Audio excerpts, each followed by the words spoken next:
আসসালামু আলাইকুম গাইস। স্ক্রিনে যাকে দেখতে পাচ্ছেন আপনারা সেটা আমার ছেলে। ওর যখন 2 মাস বয়স ছিল আমি তখন ওকে ছেড়ে প্রবাস জীবনে চলে আসি। তখনও খুব ছোট্ট ছিল। দেখতে দেখতে আজকে সে নিজের পায়ে হেঁটে তার ফুফুর বাড়িতে বেড়াতে যাচ্ছে।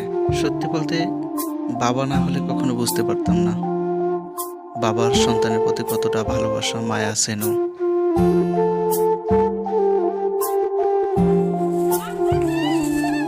Ini apa? Ini apa? Ini apa? Acha, acha, acha. Baba kita, baba kita. আমার ছোট বোনের মেয়েরা আমার ছেলেকে পেয়ে কতটা খুশি। আমার বোন ওর জন্য আবার একটা ঢাকা থেকে গিফট এনেছে, একটি পুতুল এনেছে। আমার বাবাও কত খুশি, আমার ছেলেও খুশি, সবাই খুশি ওরা। আফসোসের বিষয় এই সবার খুশির মাঝে আমি নেই। আমি দূর প্রবাসে প্রবাস জীবন কাটাচ্ছি। আমি আল্লাহর কাছে দোয়া করি সারা জীবন এভাবে যেন সবাই হাসি খুশি থাকতে পারে।